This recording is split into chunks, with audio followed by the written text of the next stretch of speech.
Muy bien, hermanos, gracias a Dios. Hoy tenemos la oportunidad de orar por nuestra iglesia, de orar juntos, ¿verdad? Y disfrutar de ello. Y antes de ese tiempo que es hermoso, necesario, hermanos, que estemos orando unos por los otros, tenemos la enseñanza de la palabra de Dios.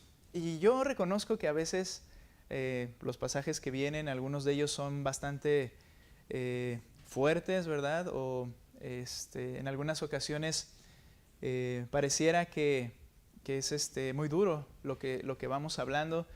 Y no es que en sí, como explicábamos previamente, no es que en sí el Dios del Antiguo Testamento fuera duro y el del Nuevo Testamento sea bueno. Siempre ha sido bueno, siempre ha sido un Dios perfecto y santo. Pero si algo tiene como base el Antiguo Testamento es mostrar la necesidad de la venida del Salvador. Y por esa razón muestra la pecaminosidad profunda del hombre. Gracias. Por esa razón muestra lo que realmente merece el hombre. ¿Para qué? Para que el que lee la ley, el que lee el Antiguo Testamento pueda darse cuenta de que necesitábamos un Salvador. De que por nosotros mismos no podíamos agradar a Dios, aunque hubo hombres grandes, ¿verdad? Y lo iremos viendo en todo el panorama, como David, como Moisés, como Daniel, como los profetas. Ninguno fue la persona necesaria para llevar a cabo un sacrificio perfecto o que agradara completamente al Padre. Todos eran y somos falibles. Necesitábamos a un ser perfecto y ese es Cristo. Y por eso todo el Antiguo Testamento nos enseña eso, y hay pasajes que son a veces para nuestro entendimiento duros, ¿verdad? Ahora, yo les invito, en Números que estamos, vamos a ver otra porción emblemática, por decirlo así, de este libro. En el capítulo 16, la narración de la rebelión de Coré contra Moisés y Aarón. Esa narración, este pasaje en Números capítulo 16, vemos cómo concluye con un drástico y espectacular juicio de Dios contra este y sus seguidores. ¿Qué sucedió? ¿Se acuerdan? Dice la Biblia que se abrió la tierra y los tragó y descendieron vivos a la tumba o al Seol. A ese lugar que los judíos llamaban la habitación de los muertos. La idea es de que se abrió y los vieron irse y después ser tragados, literalmente. Fue drástica y espectacular este juicio de Dios. Es sin duda uno de los pasajes más reconocidos del libro de Números y una de las escenas más temibles en el Antiguo Testamento. Que la tierra se abra y trague a alguien, ¿verdad? Es algo temible. Pero también es una escena que un escritor del Nuevo Testamento utiliza. Y la utiliza en una carta para la iglesia. Para advertir que esta clase de actitudes puede haber en los miembros de las iglesias. Las actitudes mismas de Coré, que abrió la tierra y se lo tragó, sí, el escritor, que es Judas, toma esa escena, ese pasaje del Antiguo Testamento y lo trae a la iglesia y como una advertencia. Él afirma que aún dentro de las filas de esta iglesia puede haber, o de la iglesia de manera general, puede haber, y de hecho él afirma que ya había personas que estaban actuando con los mismos propósitos y manifestando su oposición de la misma manera que Coré lo hace en el Antiguo Testamento, manifestando su oposición hacia cosas similares como lo hizo el propio Coré en Números. Por ello, este pasaje de la Escritura es dejado para nuestra enseñanza, corrección, reprensión, porque, hermanos, estas actitudes y situaciones pueden estar en nuestra vida y pueden parecer no visibles, porque de hecho son no visibles al principio, pero conducen a una cuestión tan trágica como la que podemos ver en el Antiguo Testamento. Entonces, cuando lo usa Judas, hermanos, es una alarma para nosotros para poder prestar atención. Ahora, usando un término de medicina, ¿verdad? No es que yo sepa de mucho de eso, pero al pensar cómo es que yo puedo ver o analizar el interior de un hombre, bueno, la radiografía, principalmente por la fuerza de los rayos X, se usa para los huesos, ¿no? Y se puede ver las partes duras del cuerpo. Pero hay algo que no es tan duro físicamente, que es el corazón. Y por esa razón utilizo esta alegoría o esta imagen. Y el tema de hoy es el siguiente: tomografía de un corazón rebelde. La idea de esta palabra tomografía es que a través de ella los órganos blandos del cuerpo, aquello que es difícil poder ver como con un rayo X, que es algo más brusco por decirlo así, ¿cómo puedo saber que un órgano está funcionando correctamente aunque sea un tejido blando o en una tomografía? Y es lo que hace el escritor de Números y el escritor Judas cuando escribe. Porque describe la actitud y el corazón de este hombre y de los que se unen con él. Por eso llamamos nuevamente tomografía de un corazón rebelde. ¿Sabes? Cuando lo veamos, quizá nos vamos a dar cuenta que hay aspectos de rebeldía dentro de nosotros y necesitamos abandonarlos. Comenzando, vamos por favor a Números capítulo 16. He hablado de esta escena, yo dando por sentado que la has leído en alguna ocasión. Y si no la has leído completa, no la leeremos toda hoy, pero tú puedes leer todo el capítulo 16, que la describe. Vamos a leer solamente del versículo 1 al versículo 3, por favor. Versículo 1, comienzo, hermanos.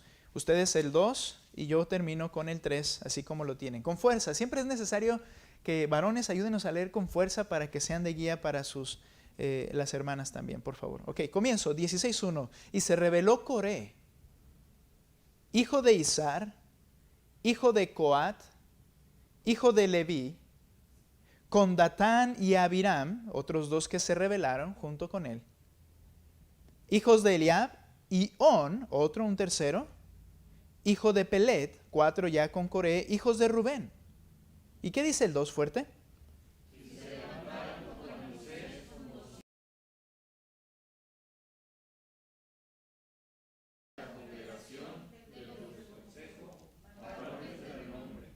Y se juntaron contra Moisés y Aarón y les dijeron, basta ya de ustedes, porque toda la congregación, todos ellos son santos y el Señor está en medio de ellos. ¿Por qué entonces ustedes se levantan por encima de la asamblea de Dios? Hasta ahí, está bien, hasta el 3. Muy bien, gracias, hermanos.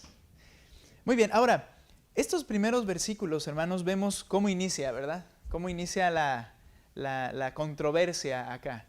Dice que está Coré con Datán, Abiram y On, 3 personas junto con Coré. Pero no solo eso, 250 varones príncipes, leían ustedes, de renombre, dice el pasaje también. Personas que de hecho habían sido escogidos en la asamblea. Esto nos comienza a dar una idea. Cuando esto se levanta, y lo veremos casi al final, pero cuando esto se surge, ya había habido días o meses de planeación, de lo cual Moisés y Aarón quizá no se habían dado cuenta. Ya había habido quizá una elección de quienes iban a ser escogidos como de renombre para presentarlos ante Moisés. Ya se habían platicado, yo creo que las cosas durante un buen rato. Y se presentan ante Aarón, ante Moisés. Ahora, hablaré de algunas actitudes, pecados en el corazón rebelde, en esta tomografía de ese corazón. Y voy a mencionar 4, hay más, no podríamos hacerlo todo en un solo momento. Pero la primera, hermanos, el primer actitud o pecado en ese corazón. Hay un rechazo al principio de autoridad y sumisión. Un rechazo al principio de autoridad y sumisión. Coré parece tener razones para desestimar el liderazgo de Moisés y de Aarón. Cuando él dice, basta ya de ustedes, es como decir, ya los aguantamos demasiado. Ya fue suficiente, le están diciendo estos 3 hombres, y principalmente Coré, que era el organizador y el orquestador de todo, le estaban diciendo a Moisés, basta ya de ustedes. Parecen ellos tener razones para desestimar el liderazgo de Moisés y Aarón. Y es que así es como pasa cuando hay un corazón rebelde que tiene un rechazo natural al principio de autoridad y sumisión, cree que tiene la razón para quejarse de ese liderazgo o autoridad. Se habían quejado para esta escena ya 10 veces, dijo el mismo Señor antes de entrar a la tierra prometida, ¿se acuerda? 10 veces, dijo Dios, se han quejado. Ya sea por falta de comida, por falta de agua, por falta de descanso, por no haber comido carne, ¿recuerdan? Que se habían quejado de ponerlos en peligro contra los gigantes. Cuando ellos dijeron, no, porque nos van a matar, ¿verdad? Y se quejaron nuevamente. Y luego, cuando Dios les castiga, mata a esos 10 espías que fueron junto con Caleb y Josué. Los mata y todos ven que los mata. Y les promete que en 40 años todos los de 20 años arriba morirían. Ellos dicen, no, vamos a subir. Ahora sí entendemos. Y se arman y les dice Dios, no suban porque van a perder. Moisés les dice, no suban porque van a perder. Y se quedan Moisés y Aarón y el arca. Se quedan en el campamento y suben. ¿Y qué creen que sucedió? Perdieron. Y regresan y le critican y se quejan de no haber entrado a Canaán. ¿De quién fue la culpa? Tuya, Moisés. Basta ya de ustedes. Había sido una incesante andar de quejas. Y este basta ya era que estaban ellos, o que Coré por lo menos, creía tener la razón para rechazar el liderazgo. Estaba convencido de que él y el pueblo, y él y el pueblo, y él eran santos. Fíjate cómo les dice en el versículo 3. Se juntaron contra Moisés y Aarón y les dijeron, basta ya de ustedes. En todo se han equivocado, ¿no? De alguna forma. Pero ve lo que dice. Porque toda la congregación. Aquí se está refiriendo a judíos y a aquellos extranjeros que se habían unido a ellos. Aquellos que sus corazones deseaban el caldo, de las cebollas y los puerros y los pepinos y la carne, ¿se acuerdan? Y dice, todos estos son santos. Y el Señor está en medio de ellos. Estaba convencido de que Él mismo y el pueblo, y por eso hago el énfasis, y Él mismo, podían ser mejores y que de hecho no se requería un líder. Él dice, todos son santos, Dios está con ellos, es decir, no te necesitamos. Hay una actitud de rechazo contra el principio de autoridad y sujeción en el corazón rebelde. Este rechazo al principio de autoridad y sumisión o sujeción permanece siempre en el corazón rebelde y pecaminoso. A pesar de que la sociedad comprueba la necesidad de este principio en todas las esferas de la vida, empezando con la familia y hasta el gobierno, parece más deseado aquello que es en contra y que de hecho va a ser un destructor de la propia vida social. ¿Qué quieren? Libertad, que no haya que dar cuentas a nadie. Aun cuando entienden y saben en la práctica que se requiere que haya alguien encargado de liderar y los demás que nos sujetemos a ello para que funcione, de todos modos clamamos con un corazón rebelde por libertad, no queremos dar cuentas, no queremos seguir a nadie, queremos hacer nuestra voluntad. Esta es una declaración de todo el corazón humano. Esta fue la declaración de Adán y Eva delante de Dios. No queremos seguirte, podemos por nosotros mismos, no te necesitamos, y comieron el fruto que les dijo Dios que no debían comer. El feminismo, por ejemplo, para contrarrestar un mal de violencia que es real, aboga por la disolución de la autoridad, empezando ¿por dónde? Por el hogar. Quieren quitarse de la opresión del varón, dicen ellas. Esto no es otra cosa más que el corazón rebelde, pecaminoso, que siempre está en oposición a un principio que Dios estableció, ni siquiera fue nuestra idea. Dios lo estableció, el principio de autoridad y sujeción. Ahora, ¿podemos trasladar esto a la iglesia? Claro que sí. En la iglesia el liderazgo es cuestionado y siempre se hay una labor por ser modificado. Siempre, hermanos, siempre va a pasar esto. Siempre va a suceder en nuestra iglesia, va a acontecer en un momento dado, que va a haber una oposición ante el liderazgo, una crítica constante, una situación de insatisfacción contra el liderazgo. Pero escucha esto, por favor, por lo que estamos viendo, no es por el que está al frente siempre, es por el corazón rebelde que siempre desprecia este principio que Dios ha establecido. En la iglesia hay feminismo, mujeres pastoras, directoras, etc. ¿Y cuál es el argumento de ellos? Es que en la iglesia no debe haber una distinción. ¿Quién fue el que estableció la distinción? Dios. Se manifiesta también en la iglesia en la llamada democracia eclesiástica. ¿Qué es esto? No necesitamos un líder, podemos tomar decisiones como iglesia y el pastor se tiene que ajustar a nuestras decisiones. Votación. ¿Qué quieren hacer? Queremos hacer esto. Ahora, dicho sea de paso, debo aclarar algo. Esto no quiere decir que si en un momento dado la iglesia con buena intención ha tratado de hacer las cosas con democracia, en un punto y así de repente ya que se quite eso y que se haga de otra forma. Se tiene que entender cómo es el liderazgo de una iglesia, se tiene que aprender cómo preparar a una persona que guíe a la iglesia y entonces se tiene que dar esa autoridad a esa persona o ese grupo gobernante, como ya hemos visto, que se llama ancianos en la iglesia. Pero la democracia eclesiástica, hermanos, es algo que abunda en las iglesias. Es decir, como Caleb, aunque no sea la intención primaria, es lo que creo yo personalmente, lo que Satanás ha logrado en la iglesia, es que todos estos son santos. Y si todos votan, ¿por qué vamos a seguir a una sola persona? No puede funcionar así. De hecho, ha causado más estragos que beneficios. Y hay incluso un sistema de gobierno de iglesias que le llaman de esta manera: no gobierno excepto el Espíritu Santo. No hay un pastor, todos son maestros, hay varios que tienen la capacidad de enseñar, somos iguales, no nos congregamos, no es necesario, lo que el Espíritu nos indique, eso vamos a hacer. Y desgraciadamente ese tipo de ideas duran muy poco, ese tipo de grupos duran muy poco, porque esto es algo, un diseño dado por Dios. Esto está metido en nuestras iglesias también y se puede ver.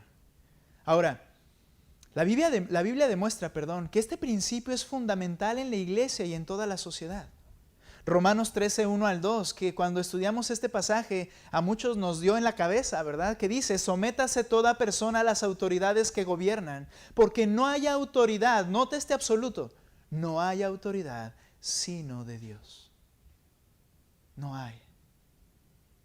Y las que existen por Dios son constituidas. Por tanto, el que resiste a la autoridad, a lo ordenado por Dios se ha opuesto. A la estructura que Dios diseñó se opone. Y los que se han opuesto recibirán condenación sobre sí mismos. Este principio funciona aún en la misma relación trinitaria de Dios, Padre, Hijo y Espíritu Santo. Primero a los Corintios 11:3 dice: pero quiero que sepan, le dice a los corintios, porque había un problema ahí de la mujer, la posición en el hogar y en la iglesia. Y entonces les dice Pablo, y no porque fuera solo para Corinto, debo aclarar, pero les dice: pero quiero que sepan que la cabeza de todo hombre es Cristo. Ese término cabeza es kepalé, que significa autoridad sobre. La cabeza de todo hombre es Cristo. Habla de varón es Cristo. Cristo debe gobernar la vida y el pensamiento del varón. El varón debe obedecerle a Cristo. Y luego dice: y la cabeza de la mujer es el hombre. Debajo del varón, la mujer debe regirse y seguir el liderazgo del hombre en la iglesia y en la familia. Y luego dice: y la cabeza de Cristo es Dios, es decir, el Padre. Y ya hemos pasado por ahí, hemos explicado, porque los que se oponen a esta situación de liderazgo y de autoridad y sumisión, como Coré, implica de que, o la idea de ellos es que no soy inferior a ustedes. Es lo que les dijeron, ¿no?, a Moisés. Si yo tengo que seguirte es porque soy inferior, pero todos estos son santos. Y Dios está con ellos, no te necesitamos. No es que seas inferior. Cristo no es inferior al Padre, sin embargo, aún en ellos funciona de esta manera. Cristo se somete a la voluntad de su Padre, es lo que dice el texto. Este es un principio del diseño de Dios. El cristiano, hermanos, debe someterse gozosamente a este principio. Una actitud contraria es pecaminosa, es un acto de hecho contra Dios, como dice Romanos, como leímos hace un momento. Hermanos, estamos en un proceso como iglesia, esto es para nosotros exclusivamente, de establecimiento de miembros y de funciones. Y de funciones, ¿ok? No de funciones, de funciones. Ahora, ¿qué pasa, hermanos? En el momento en que establezcamos el liderazgo de nuestra iglesia, que pongamos ancianos, créemelo por favor, en tu mente y en la mía quizá van a pasar ideas como decir, bueno, yo pondría a otras personas. Hermanos, tengo que luchar contra mi carne, acuérdate. Esa naturaleza de que no es superior, no es que sean superiores, es que es un orden que el Señor pone para que funcionen las cosas y sea de bendición a la iglesia. El cristiano debe someterse gozosamente a este principio, no solo en la iglesia, sino iniciando en casa. Es que mi marido no sabe guiar. Y por eso tú vas a establecer un principio distinto al de Dios. El que no se somete a la autoridad acarrea condenación. Ahora, no me malentienda, esposa, no quiere decir que se va a ir al infierno. Cuando dice condenación es que siempre hay consecuencia y castigo en ese sentido. Porque estaba hablando aquí particularmente de las autoridades puestas por Dios. Dice, si no te sometes a ellas, traen la espada y van a castigar a los que no se someten y que sean rebeldes. Someternos gozosamente. Un segundo aspecto en esta tomografía del corazón, la primera, como vemos, es que hay un rechazo a esa estructura de autoridad y sumisión. Pero una segunda problema en esta tomografía del corazón rebelde es que es un corazón que alberga sentimientos pecaminosos. Coré simplemente no fue que se levantó un día y dijo, a ver, todo está mal, está funcionando mal, hay pecado en Moisés y Aarón, basta ya de ustedes, vamos a hacer las cosas bien. No, fue una cuestión del corazón, sentimientos ocultos, pecaminosos que comenzaron a avanzar. Nadie tiene el valor, por decirlo de alguna forma, ninguno tenía el valor de levantarse ante aquel que dice la Escritura que su rostro brillaba como el sol cuando hablaba con Dios. De tal manera que aún tenía que ponerse un velo para que no vieran su rostro. Lo que le impulsó fue un sentimiento pecaminoso constante albergado en el corazón.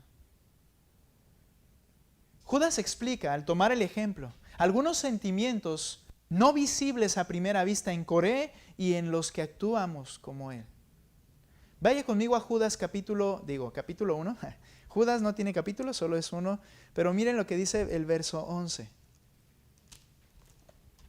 Judas. ¿Sí sabe dónde se encuentra? Judas, y luego sigue. Eso, muy bien, Apocalipsis. Vamos a Judas, por favor. Y mira lo que dice el versículo 11. Está hablando de personas relacionadas con la iglesia. Y nota cómo dice, sentimientos pecaminosos que se albergan en el corazón. ¡Ay de ellos! Porque han seguido el camino de Caín y por ganar dinero se lanzaron al error de Balaam. Y esto tiene una explicación, en el momento quiero enfocarme en la tercera parte de este verso. Y perecieron en la rebelión de Coré. Es la segunda vez en que se menciona el acto en toda la Biblia de Números. La rebelión de Coré, de manera directa es mencionado Coré. ¿Y cómo es llamado? Rebelde. Esta palabra rebelión es la palabra antilogia, que significa, es del griego y significa o se traduce respondón o responder, contradecir, disputar con hostilidad. La actitud de Coré era esta, de rebelde, de un plantar la cara, de luchar, de responder y contradecir de manera irrespetuosa contra Moisés y contra Aarón. El Antiguo Testamento traduce esta palabra también como riña o discordia. Y cuando toma Judas este pasaje o la idea de Coré, es porque está describiendo gente dentro de la iglesia que estaba causando problemas. Y les dice, así como Coré, ellos también perecerán en su rebelión. Ahora, note por favor el verso 12. Estos son escollos ocultos en los ágapes de ustedes. El término ágape eran las fiestas de amor, las fiestas espirituales. Hermanos, cuando nos reunimos como iglesia es una fiesta espiritual de amor. Esa comunión en el pueblo del Señor es llamado ágape, que significa fiesta de amor, fiesta espiritual. Ahora, dice aquí que son escollos ocultos en esas fiestas de la iglesia. ¿Qué es un escollo? Esas rocas que cuando el barco se acercaba traían unos medidores de distancia, de altura en ese tiempo, cuando el tiempo de Pablo y todo esto, que se daban cuenta por medio de cadenas qué tan profundo estaba el mar. Y cuando comenzaban a sentir que comenzaba a no sé si es descender, disminuir el nivel de altura del mar, entonces ellos detenían el barco, porque si continuaban, lo que podía pasar es que hubiera una roca que no se veía al nivel del mar y que por la profundidad del barco golpeara, se partía y se morían, literalmente se ahogaban. Entonces esos son los escollos, esas rocas que pueden causar tanto daño, pero que a primera vista no se ven. La actitud de Coré no es visible a primera vista. Es muy oculta. En la comunión de la iglesia no siempre se ve con facilidad esto, pero ahí está. Son sentimientos pecaminosos que ahí se encuentran y que tarde o temprano van a dañar. Hermanos, déjame decirle algo porque sé que puede esto manifestar una preocupación. Pastor, entonces mejor no crecer. Ese es un error. Lo que el Señor nos enseña es para estar listos. Pero ¿sabes antes más para qué? Para que nosotros mismos nos revisemos y esas áreas sean trabajadas por el Espíritu Santo en nuestras vidas. A veces tú y yo pensamos que un pensamiento de enojo, de molestia o de desacuerdo hacia el liderazgo, no quiero decir que siempre estés de acuerdo conmigo, pero cuando se convierte en un sentimiento de oposición, aunque no lo digas, tarde o temprano va a salir y va a causar algún daño y algún estrago en la iglesia. ¿Qué es la labor? Mejor arregla esa situación con Dios.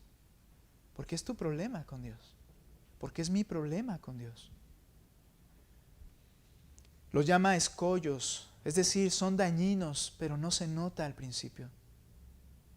También dice el texto, estos son escollos, luego dice, ocultos en los ágapes de ustedes.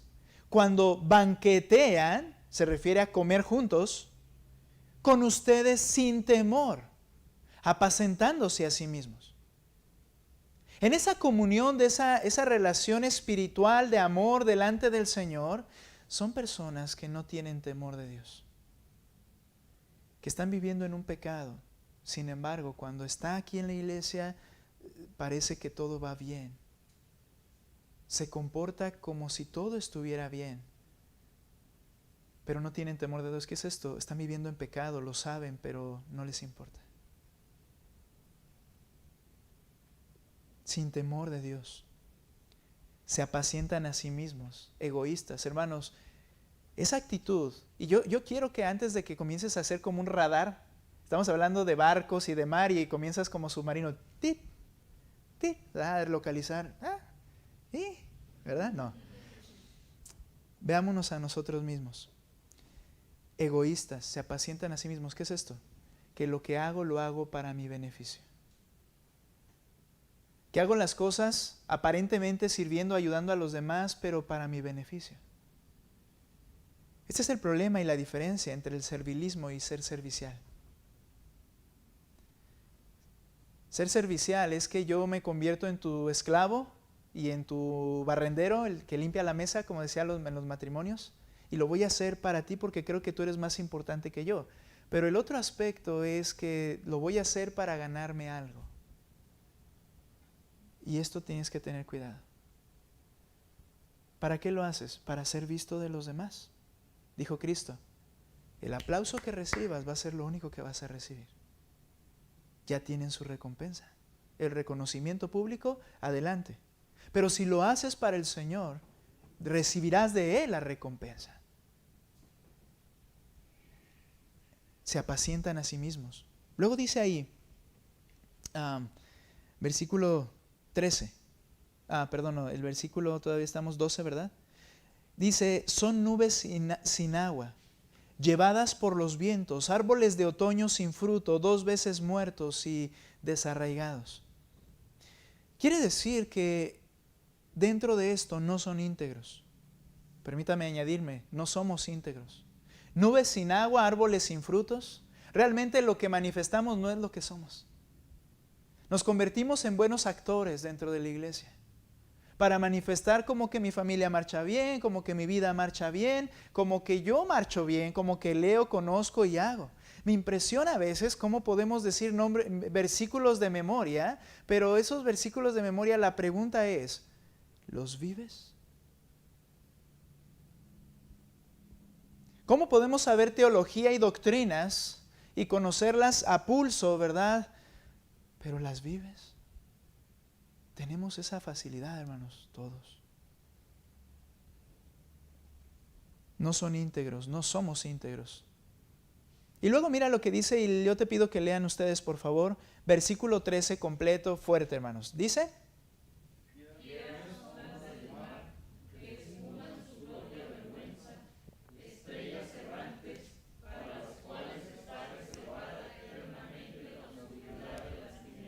aquí ya hay un juicio, porque hace referencia a que estas personas, particularmente a las que se refiere Judas, todo lo que están manifestando, manifiestan que no son creyentes genuinos.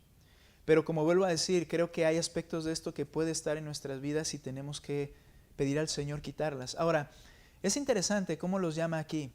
Dice, olas furiosas del mar, que arrojan como espuma su propia vergüenza. Cuando vas al mar, ¿dónde es donde hay más espuma en el mar?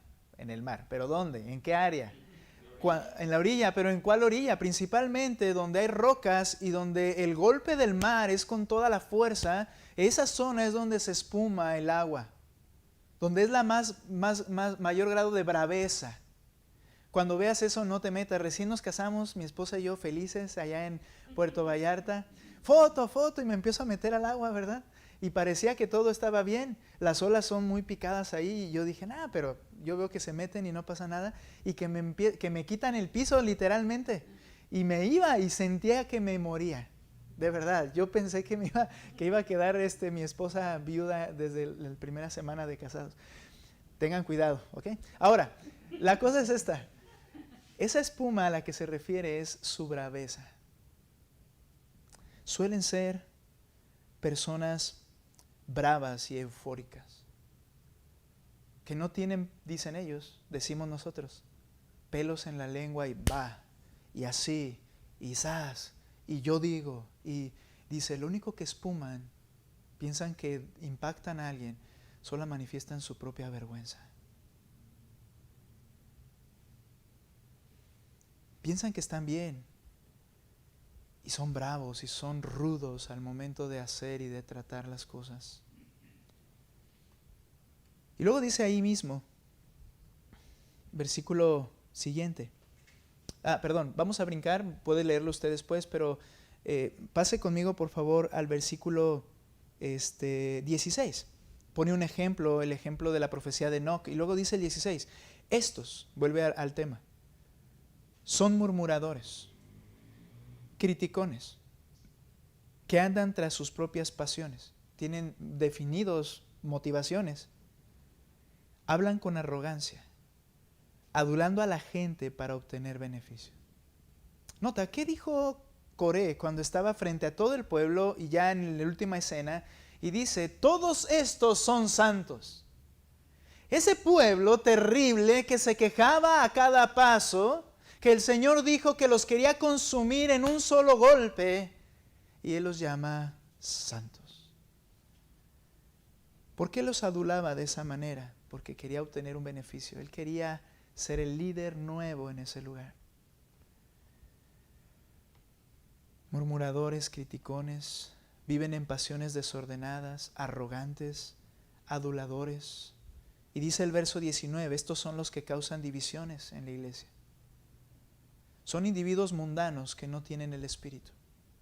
Sensuales, es decir, no tienen el Espíritu Santo, viven de acuerdo a sus sentidos. Hermanos, ok, ¿qué de esto está en nuestras vidas? ¿De qué manera criticas el liderazgo de tu esposo? Esposo, ¿de qué manera criticas el liderazgo de tu trabajo, de tu jefe? ¿De qué manera critican el liderazgo del pastor? ¿En su iglesia, en la iglesia nuestra? ¿De qué manera criticas manifestando arrogancia, pero cuando conviene adulas a las personas?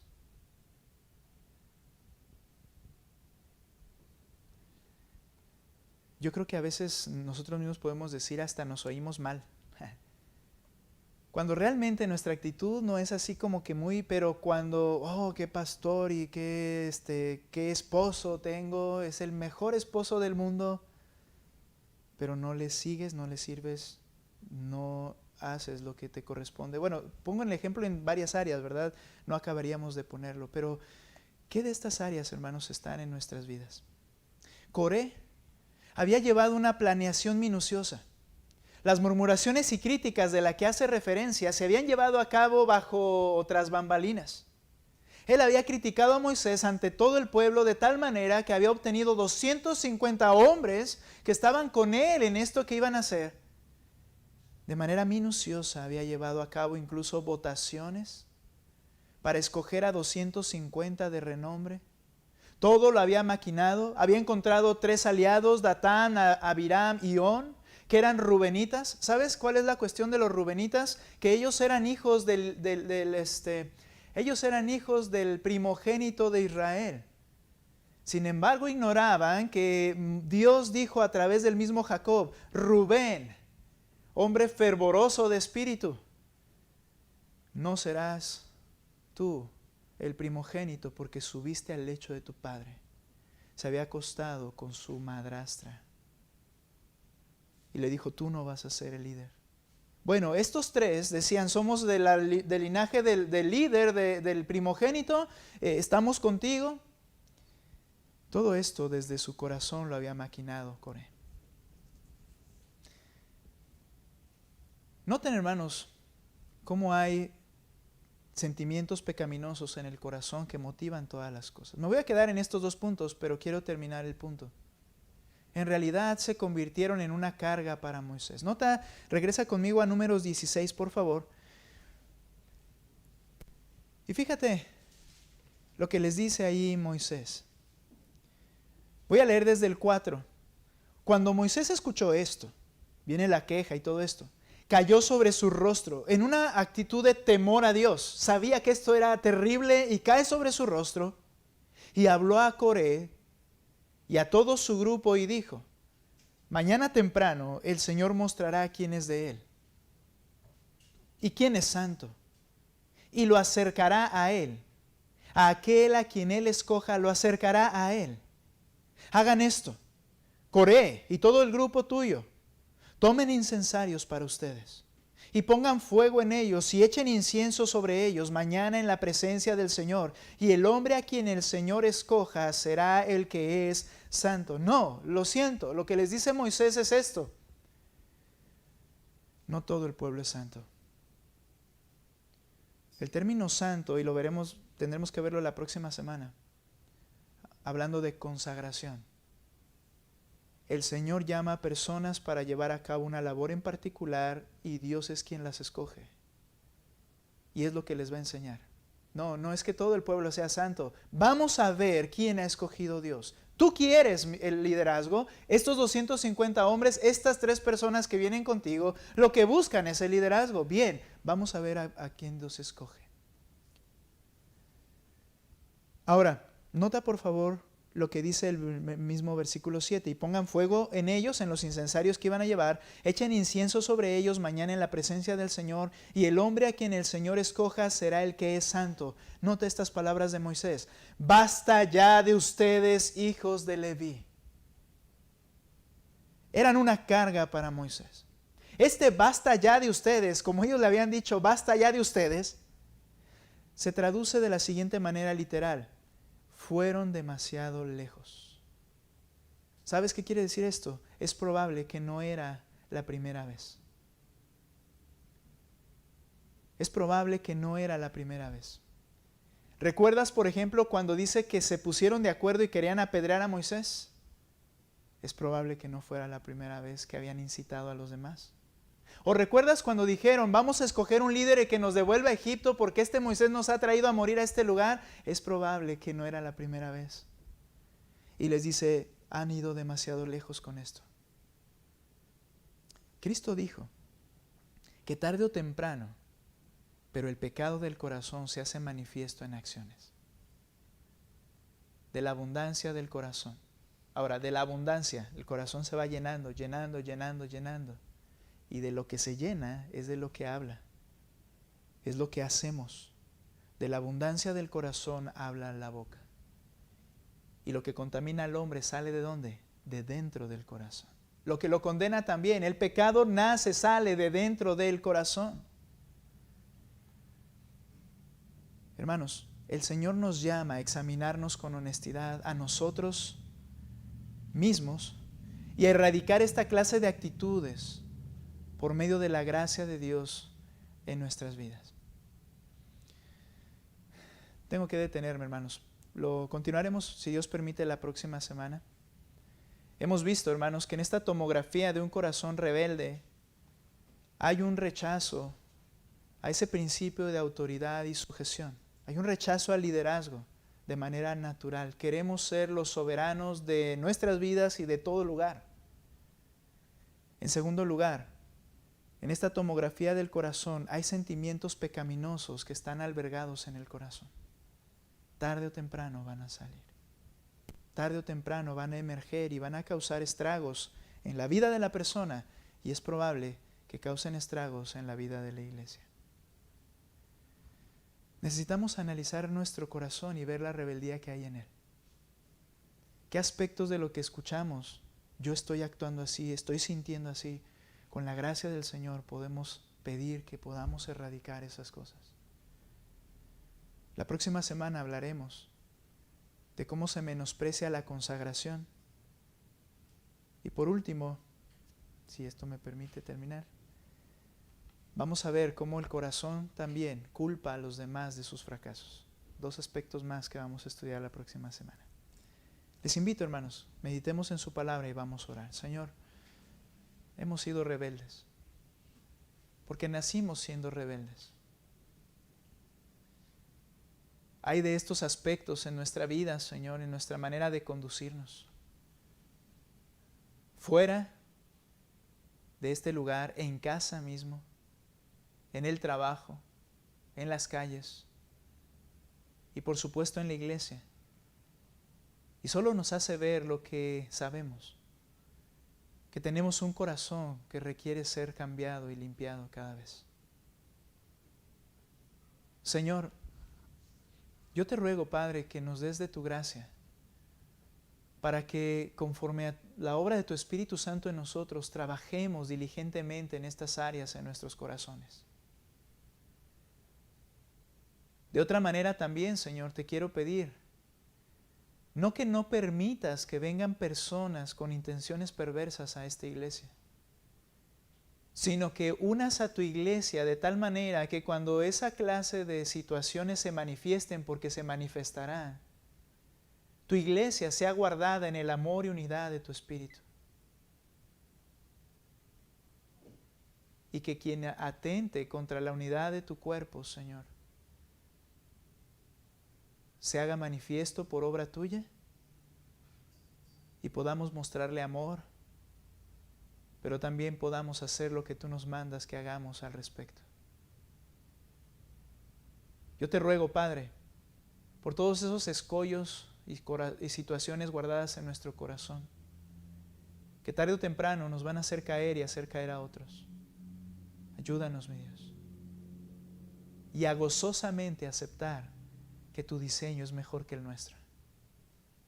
Te alabamos, mi Dios, en el nombre de Cristo Jesús. Amén. Puestos en pie, vamos.